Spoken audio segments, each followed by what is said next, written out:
How has the father-son dynamic changed after you entered the business?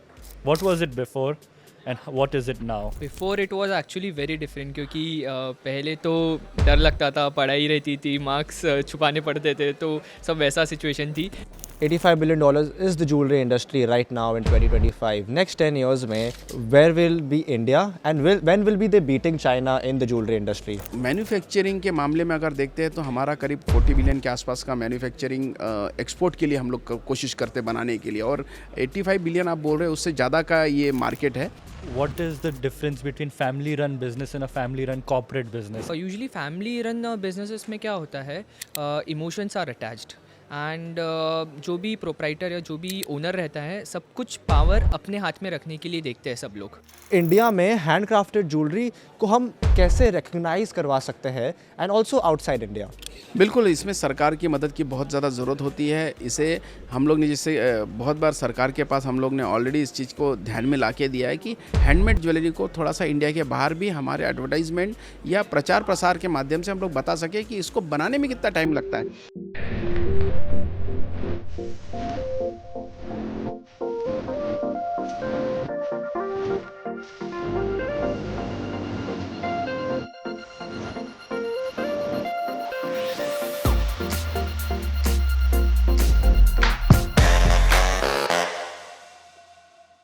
How has the father-son dynamic changed after you entered the business?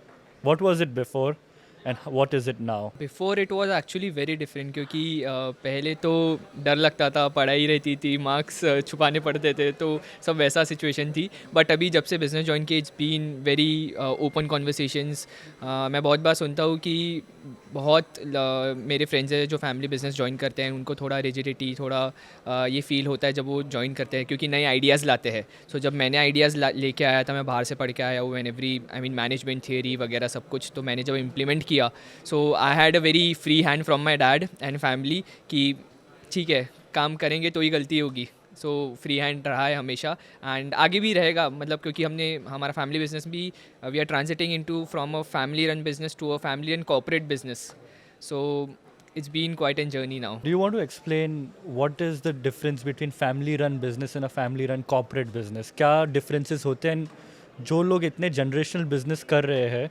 Why they should move to a family-run corporate business? I will take it. Usually family run businesses में क्या होता है, emotions are attached and जो भी proprietor या जो भी owner रहता है, सब कुछ पावर अपने हाथ में रखने के लिए देखते हैं सब लोग। And family run corporate business is running a business with emotions but with systems and processes. एक बड़ा कॉर्पोरेट होता है ऐसा कहीं नहीं लिखा है। Even a small stand alone store can be a corporate. It is just that आप अपनी छोटी छोटी चीज़ें सिस्टम और प्रोसेसेस के साथ करिए। Do you want to add something to? हाँ बिल्कुल, जैसे कि उसने कहा है कि फैमिली रन जो बिज़नेस होते हैं वो ऑलवेज दिल से किया जाते हैं और वो सेंट्रिक होते हैं कि जो डिसीज़न ले लिया ओके।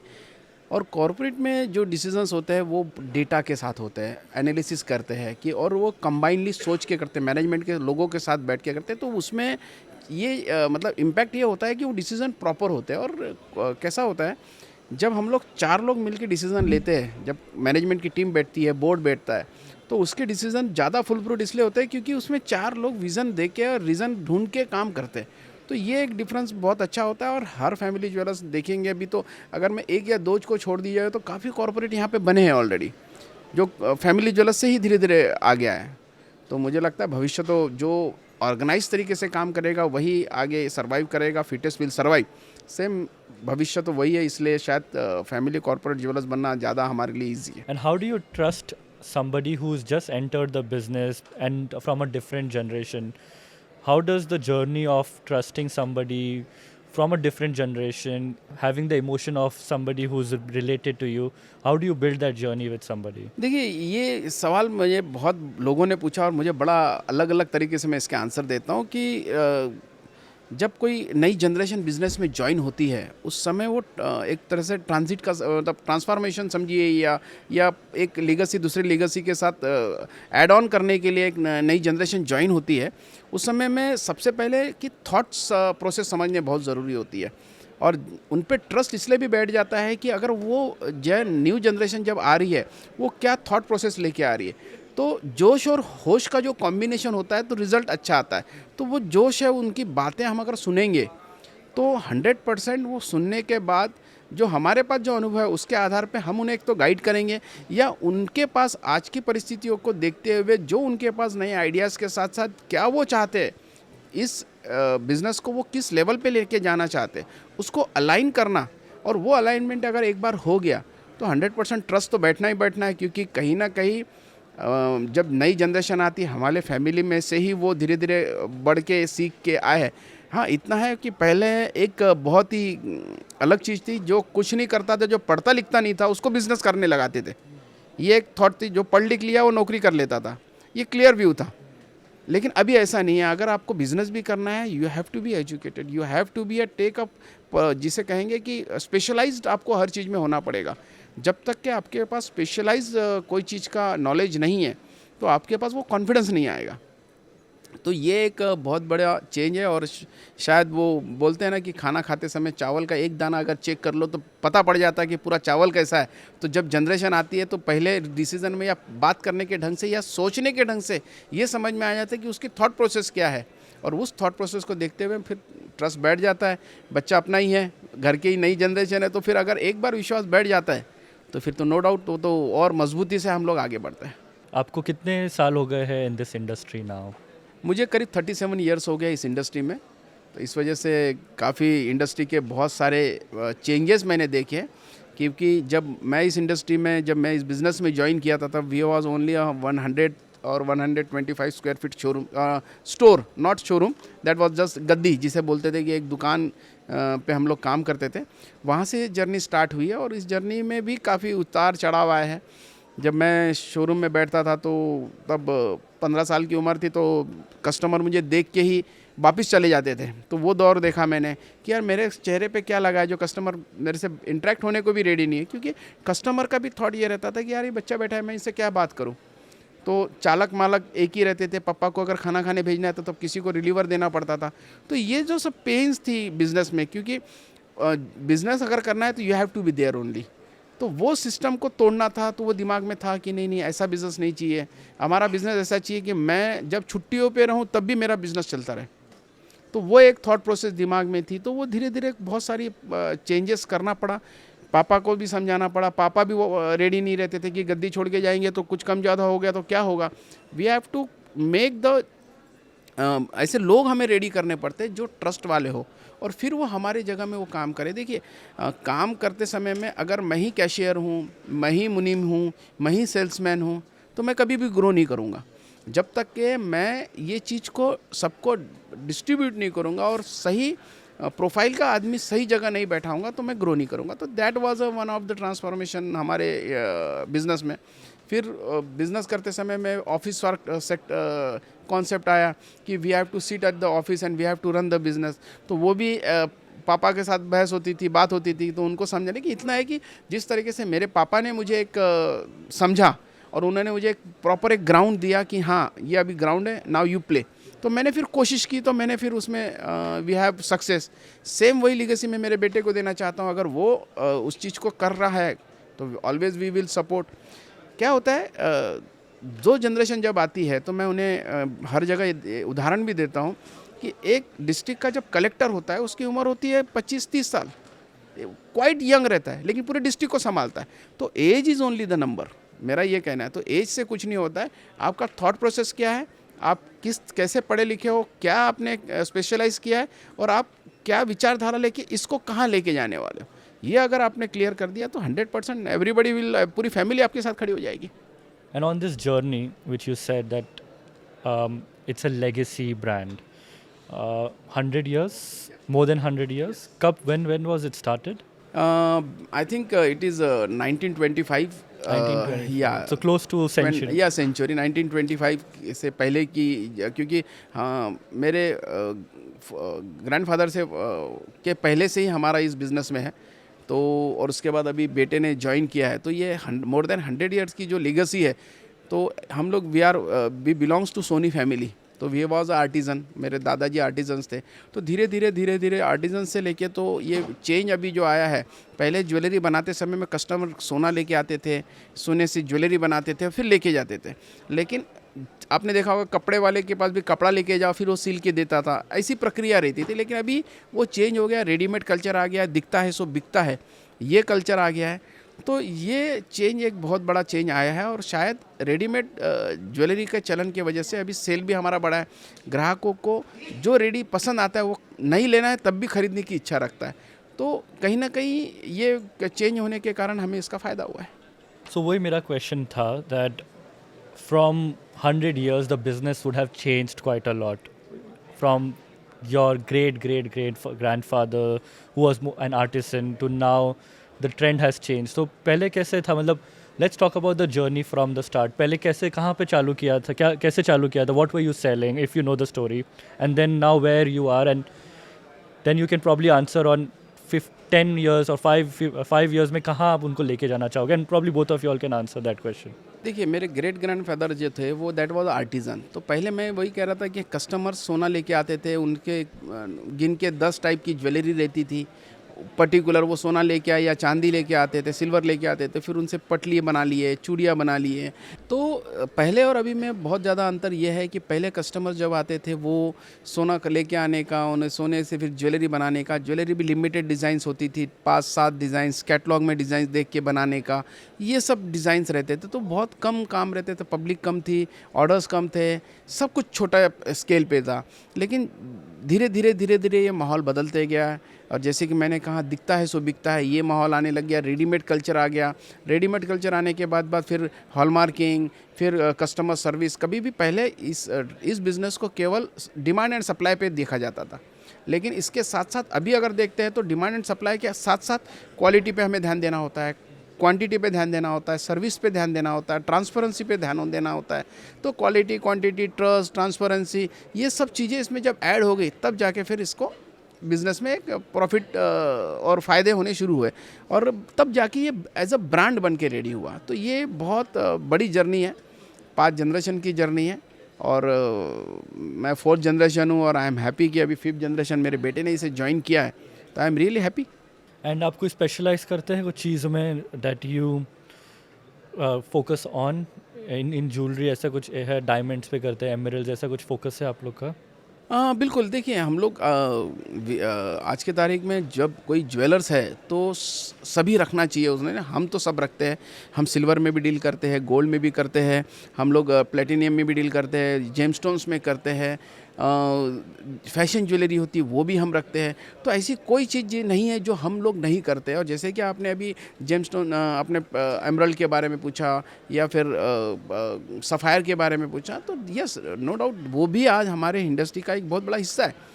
लोग उसे पसंद करते हैं क्योंकि जितनी ज्वेलरी कलरफुल होगी उतना अट्रैक्शन ज़्यादा होगा, जितना नग नगीनों का यूज़ होगा उतना वो जड़ाऊ, उतना वो कुंदन का वर्क पसंद किया जाता है। तो ये सब चीज़ें इसमें धीरे धीरे ऐड होते गए तो हमारा बिजनेस में इसका अच्छा खासा सपोर्ट भी मिला और according to customer demand we have to be ready. So from pin to plane वाला कॉन्सेप्ट है। if there is any small thing to a biggest एक bridal set से you will get everything। मैं I think पहले 10-15 साल पहले it was only a product जिसके बारे में हम बात करते थे, product बेचते थे। now it is more of designs, what value addition we are giving। we talked about gemstones। so आज हमारे स्टोर्स पे gemstones के साथ we give free astrology as well। so these ये जो value added services है to a product, then to a design, then to a whole ecosystem of jewelry।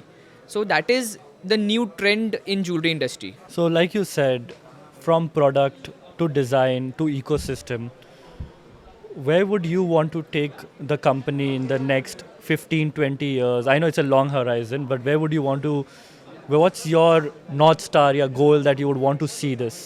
Well, coming from a family legacy house, I just want to make a company जहाँ पे I think 10 years down the line where I don't have to take those micro level decisions। there are people and processes set at each and every level, and even if I'm here today हमारे आज stores they are running properly। But हमें आज भी कहीं ना कहीं bits and pieces में हमें डिसीजन मेकिंग में इन्वॉल्व है. सो माई एस्पिरेशन इज़ कि ऐसी कंपनी रेडी करना है जहाँ हम लोग डेली डिसीजंस नहीं ले रहे हैं. You have been in this industry and you have been in this sector for a long time and you have entered. Which part of the business is your favorite part and why? I think whole India is favorite because see, in every 100 kilometer there is a different language, different culture and different jewelry. So as a Indian as मतलब मैं देखता हूँ south India में सबसे ज़्यादा jewellery पसंद की जाती है. अगर मैं पूरे इंडिया में अगर परसेंटेज वाइज देखता हूँ तो 40 to 45% of the sale is comes from the south India. Diamond अगर पसंद की जाती है तो Gujarat and this north area is very crazy for the diamonds. So कहीं ना कहीं ऑल ओवर इंडिया का सभी parts are superb and as I am a chairman of the council that's why I have to I can't say that this part is not good this part is preferable. All India is fantastic. We huge opportunity of the business. Just we have to be ready. What customer is demanding we must be ready at that time. And मुझे लगता है कि हमारी jewellery industry जिस तरीके से आगे बढ़ रही है इसका सुनहरा भविष्य है. पिछले इतने दिनों का जो इतिहास है, एक गोल्ड इंडिया को सोने की चिड़िया करके कहा जाता था. मैं कहता हूँ कहा जाता था नहीं, कहाँ जाना आगे भी है. तो आगे भी सोने की चिड़िया ही रहने वाली है ये. I think your question was what part of business you like the most. So I'm a marketing student and I still remember. I will tell you a small gossip from my college days कि I wanted to take up specialization in college undergrad. तो मुझे तब marketing and finance में I had to choose. So घर से बोला गया था कि finance लेना क्योंकि finance में obviously it is the backbone of the any company. So but I was more interested and keen towards marketing. So मैंने अपने प्रोफेसर के पास गया and I just had a word with him कि क्या लेना चाहिए. मार्केटिंग लेना चाहिए, मेरा ऐसा ऐसा बिजनेस है, और फाइनेंस लेना चाहिए. सो उन्होंने मुझे देख के बोला कि टेक अप मार्केटिंग, क्योंकि क्या है, with all due respect not against finance, but आप जो मार्केटिंग में घुसोगे ना तो आपको हर एक कस्टमर नया मिलेगा, आपका हर एक कैंपेन नया रहेगा, आपको जो एक नई चीज़ आप लाना चाहते हो उस इंडस्ट्री में उसमें आप एन्जॉय करोगे. And there's something very different about this industry. There's different level of warmth. The industry people are so welcoming. There's certain level of dignity in this industry, even if you are working with someone or not. सब लोग अच्छे से greet करते हैं, सब कुछ अच्छा होता है. And that is why I still think there is so much to offer in this jewelry industry in coming 10 to 15 years. Welcome to Jewelry Insider with Shan Chawla. Today we are back again at GJS और हम फिर से बात करेंगे सोने के ऊपर, silver के ऊपर, ज्वेलरी के ऊपर. This is what we are here for. And today we have a long lasted seat we were waiting for, Mr. Rajesh ji, a visionary for GJS, the chairman. And Rajesh ji, कैसे हैं आप? मैं बहुत बढ़िया हूँ शान भाई. And how positive are you for the jewelry industry today? ये इंडस्ट्री बहुत ही ज़बरदस्त इंडस्ट्री है और इस इंडस्ट्री में बहुत ज़्यादा तरक्की की संभावना है.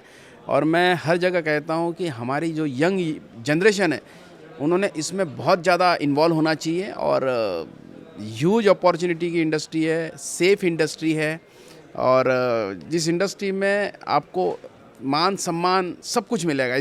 $85 billion is the jewelry industry right now in 2025. Next 10 years में where will be India and when will be they beating China in the jewelry industry? 100%.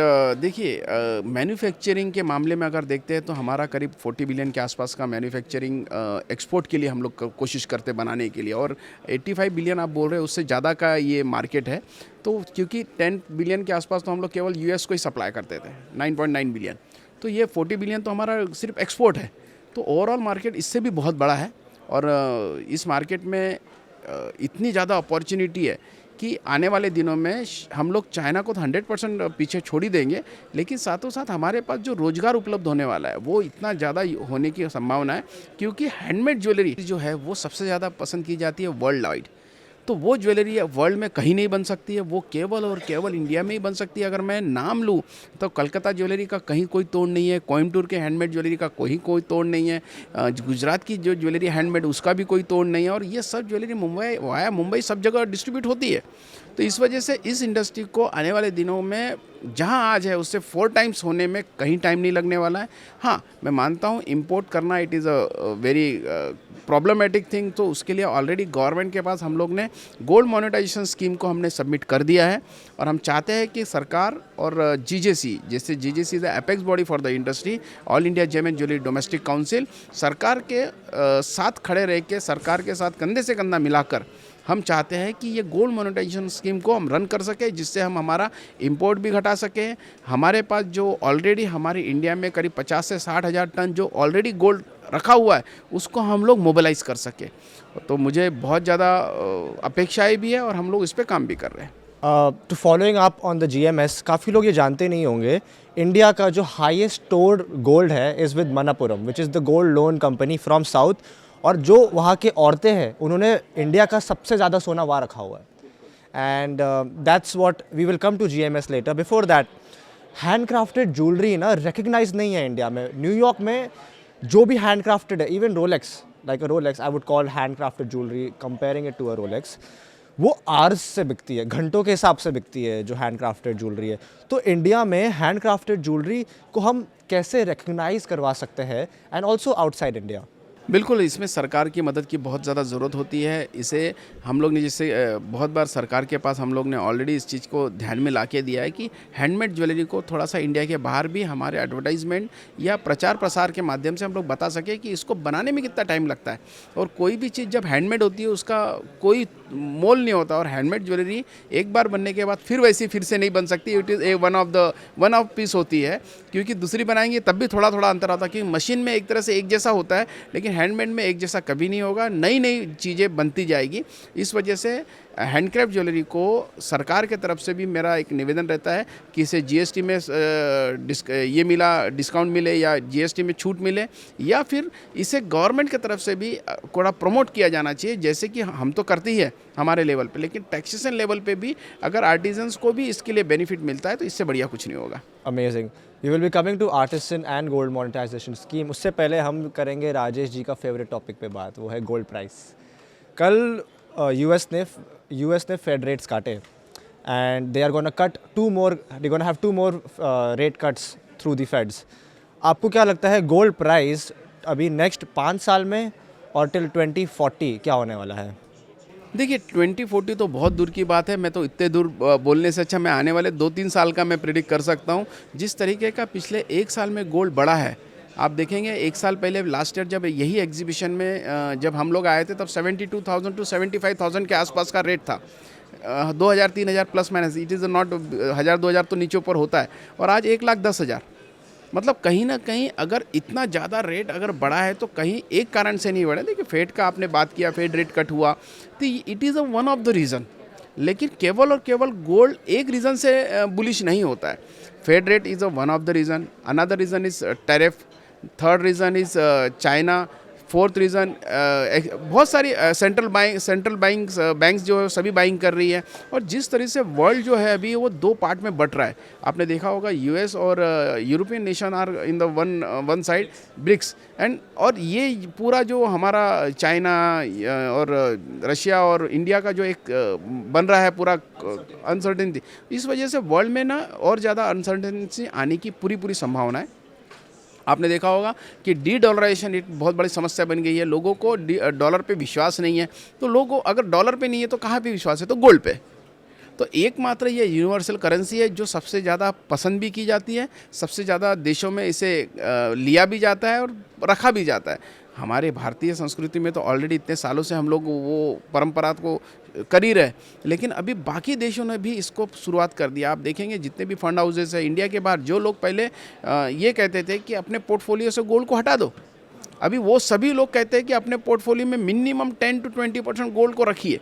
मतलब गोल्ड इज़ सबसे ज़्यादा रिटर्न देने वाली अगर कमोडिटी कोई है तो गोल्ड है। अगर मैं इसको इन्फ्लेशन के अगेंस्ट में देखता हूँ तो पूरे वर्ल्ड में इन्फ्लेशन भी एक मुद्दा है, वो भी गोल्ड को बुलिश कर रहा है। तो अगर मैं देखता हूँ एवरेज में पिछले 75 सालों में तो 4% के आसपास का इन्फ्लेशन रेट है, और गोल्ड ने अगर एवरेज देखा तो 8 से 12% रिटर्न दिया है। यस, तो कहीं ज़्यादा कहीं कम करते हैं। मैं इसलिए तो ये एक अपने आप में एक आंकड़ा ही ये बताता है कि आज भी गोल्ड पे विश्वास ज़्यादा है और भविष्य में भी उस पर ऐसा ही विश्वास रहने की संभावना है।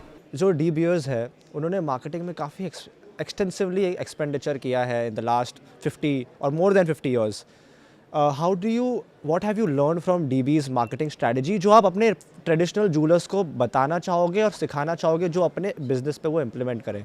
I think the best example, as you told, is DeBase, because DeBase ने जो positioning diamonds की है, that diamonds are forever, diamonds are luxury, diamonds are meant for love. That is like, अगर आज हम engagement की बात करते हैं तो diamond rings की बात होती है. So that is what DeBase has achieved. But nevertheless, it is not about, मैंने पहले भी कहा, today it is not about product, it is about the story we sell. So be it भी एक छोटा ज्वेलर जो एक छोटे से कोई गांव से ऑपरेट कर रहा है, आज डिजिटल मार्केटिंग इतना आगे आ चुका है, हम रील्स, स्टैटिक पोस्ट, करोजल पोस्ट, हम अपनी स्टोरी सोशल मीडिया के थ्रू पावरफुली सामने, पूरे दुनिया के सामने, पूरी इंडिया के सामने रख सकते हैं. And coming to the marketing point of view, if there is a story, I'm 100% sure that even if it is a product, even if it is your brand, it will help you in all the means. Jewellers को है ना काफ़ी दिक्कत आ गई है after tariffs of the imports have been issued. उसके बाद क्या हुआ है ना, सबसे बड़ा जो मार खा रहा है हमारे इंडस्ट्री में वो है हमारा कारीगर. 10% ऑफ कारीगर्स have lost their jobs because of the tariff issues. GJS ये कारीगर्स और ये पूरे इकोसिस्टम को सपोर्ट करने के लिए क्या प्लानिंग कर रहा है in the next 1-2 years which can help our people who is the spine of the jewellery industry? देखिए, आपने देखा होगा कि जीजे शो में जहां आप अभी हमारा इंटरव्यू ले रहे हैं, इसका ओपनिंग करने के लिए हमारे महाराष्ट्र के मुख्यमंत्री देवेंद्र फडणवीस जी आए थे और उन्होंने एक बात कही थी कि स्किल काउंसिल ऑफ इंडिया उसके साथ मिलकर आप स्किल डेवलपमेंट पे काम करिए. तो स्किल की जब बात आती है तो आर्टिजन्स की बात आती है. आर्टिजन्स अगर हमारे अच्छे रहेंगे, उन्होंने ये कहा है कि हमारे आर्टिजन्स जहां आज है उससे वो ऊपर कैसे आ सके, उस पर काम करने के लिए कहा. और वही चीज़ हम लोग ने अभी पकड़ लिया है. हम लोग हमारे आर्टिजन्स को कितना अच्छा कर सकते हैं, उनकी लिविंग उनकी लाइफस्टाइल कैसे बदल सकते हैं, क्योंकि एक आर्टिजन का बच्चा आर्टिजन्स में आने को नहीं देख रहा है. तो दैट इज़ द रीज़न, क्योंकि उन्हें जिस तरीके का माहौल चाहिए, उन्हें जिस तरीके से प्रशिक्षण चाहिए, वो प्रशिक्षण को हम लोग हमारे इस व्यवसाय में कैसा लाए, इसके ऊपर हम काम कर रहे हैं. और मैं देखता हूँ कि GJC as a domestic council ये बड़ी ही अच्छी तरीके से कर लेगी. हम लोग GJSCI के भी I am director there also, तो वहाँ पे भी हम अपनी बात रख के इसको हम लोग अपने एज अर्ली एज पॉसिबल हमारे इंडस्ट्री के फेवरेबल हम कैसा कर सकते हैं उसके ऊपर काम करेंगे. उसके लिए हम लोग ने एक रोड मैप भी रेडी किया है. सबसे पहले आइडेंटिफाई द आर्टिजन्स, सबसे पहले, क्योंकि उसका प्रॉपर कोई डेटा नहीं है. हम लोग कहते हैं हमारे पास इतने आर्टिजन्स है, इतनी बड़ी इंडस्ट्री है, इतना, लेकिन हर एक चीज़ का अगर डेटा रहता है तो इट इज़ ईजी. तो हम लोग आर्टिजन आधार कार्ड पे हम लोग काम कर रहे हैं, जिससे कि कस्टमर जिस तरह से एक KYC देता है, वैसे आर्टिजन भी एक KYC देगा. तो आर्टिजन अपना एक कार्ड दिखाएगा, जिससे कि हमारे जितने भी आर्टिजन हैं हमारे पास उनका डेटा मिलेगा. हमें उनसे अगर कनेक्ट होना है तो ईजी हम कनेक्ट भी हो सकते हैं. उनकी प्रॉब्लम समझने के लिए हमें प्रॉब्लम नहीं होगा. एक कम्युनिकेशन गैप जो है उसको ख़त्म करने वाले. Nice, that is amazing. आप गोल्ड मोनेटाइजेशन स्कीम पे बात कर रहे थे जो इंडियन गवर्नमेंट ने फ़िलहाल बंद कर दी है. तो जो आपकी गोल्ड मोनेटाइजेशन स्कीम के लिए क्या प्लानिंग है, बट उससे पहले मैं चाहता हूँ कि आप व्यूअर्स को समझाएं गोल्ड मोनेटाइजेशन स्कीम जो कंज्यूमर्स के लिए हेल्पफुल है वो कैसे हेल्पफुल है. देखिए, गोल्ड मोनेटाइजेशन स्कीम जो है ना शान भाई, वो बहुत ही अच्छी चीज़ है. देखिए, कई लोगों के पास लोग क्या करते हैं, सोना एज अ इन्वेस्टमेंट भी सोचते हैं, या कई बार ऐसा होता है कि कोई ज्वेलरी ख़रीद ली उन्होंने और ख़रीदने के बाद उनको लगता है कि यार ये चूड़ियाँ तो है, लेकिन ना मेरे पास पैसे तो है, मैं ना इसको बेचना नहीं चाहती, लेकिन ना पहन के मैं इसको अभी थोड़ा सा बोर हो गई है. ये भी हो सकता है ये मेरे एक ट्रेडिशनल आउटफिट पे जाता है, मॉडर्न आउटफिट पे नहीं जाता है, तो वो दूसरी ज्वेलरी खरीदते हैं. फिर ऐसा भी होता है कि कुछ ज्वेलरी टूट जाती है, लेकिन उसमें फीलिंग्स होते हैं, या उनको लगता है कि नहीं ये ज्वेलरी मैं क्यों बेचूँ, मुझे ज़रूरत नहीं है. तो इस केस में क्या है, उनके पास एक्स्ट्रा ज्वेलरी कुछ होती है जो घर पे पड़ी होती है. कोई गिफ्टिंग में कॉइन्स आ जाते हैं, या कुछ ऐसी चीज़ें होती है जो बच्चे की जब बच्चा पैदा हुआ तब उनके लिए हुए, लेकिन वो काम में नहीं आते क्योंकि बच्चा बड़ा हो गया है.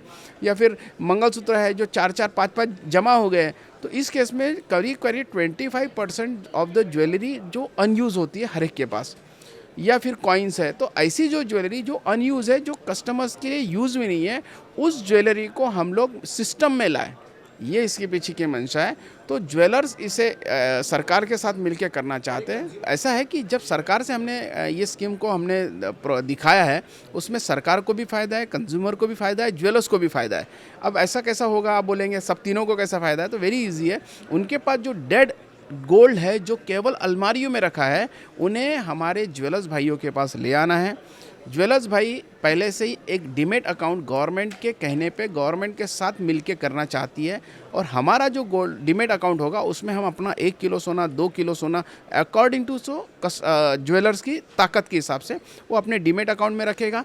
कस्टमर ज्वेलर्स के पास जाएगा, ज्वेलर्स के पास जाने के बाद वह जो गोल्ड है उसे मेल्ट करके उसकी प्यूरिफाइड फॉर्म में वो उतना सोना उसके अकाउंट में डिजिटली ट्रांसफ़र कर देगा, तो वो गवर्नमेंट के पास हो गया।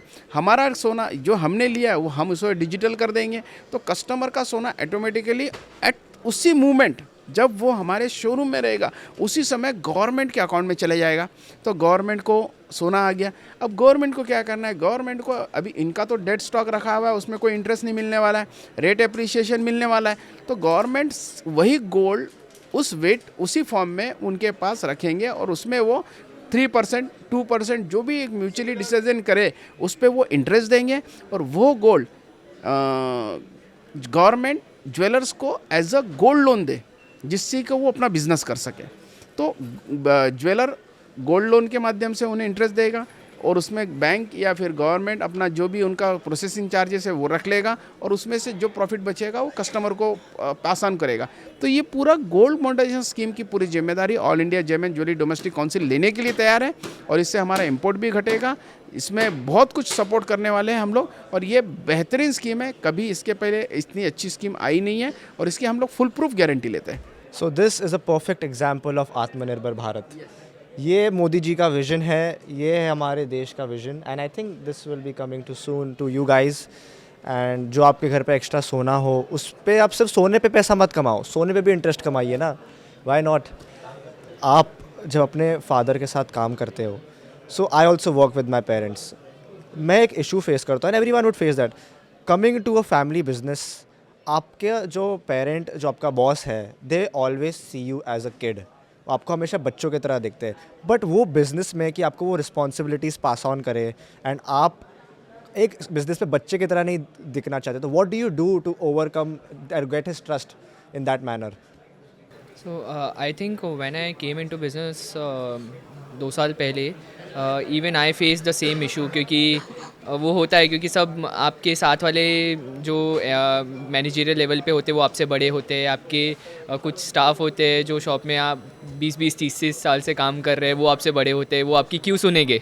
सो it is just that you have to deep dive shop floor level पे आपको समझना पड़ेगा, एंड अनटिल एंड अनलेस आप you will not get your hands dirty नीचे तक समझ के, वो लोग आपकी रिस्पेक्ट नहीं करेंगे, एंड थोड़ा रिस्क लेना ही पड़ेगा, कुछ डिसीजंस ऐसे लेने पड़ेंगे जहाँ पे you will have to prove your worth. And कई बार मैंने भी चीज़ें की है डैड से बिना बता के, which has proven to be in our favour. So वही चीज़ें प्रूफ सही तरीके से की और ट्रस्ट गेन किया, and now that things are, I think the most important thing is intent and thought process. अगर उनका और हमारा, I mean me and my successor, they are in line with what we are thinking, so I think thought process align hai, so everything will be okay to my generation. Rajesh ji, you are the chairman of the committee. You have provided a lot for the industry, and आपको काफ़ी लोग seniority के नज़र से देखते हैं, and people respect you a lot, which keeps a lot of gap for your son to reach. तो जो कोई बेटा अपने फादर जैसा बनना चाहे, या एटलीस्ट पहुंचना चाहे अपने फादर जैसे, what would you tell him in the whole journey, कि वो क्या सोचे, क्या रखे दिमाग में, and how do you want him to be like you, और व्हाट?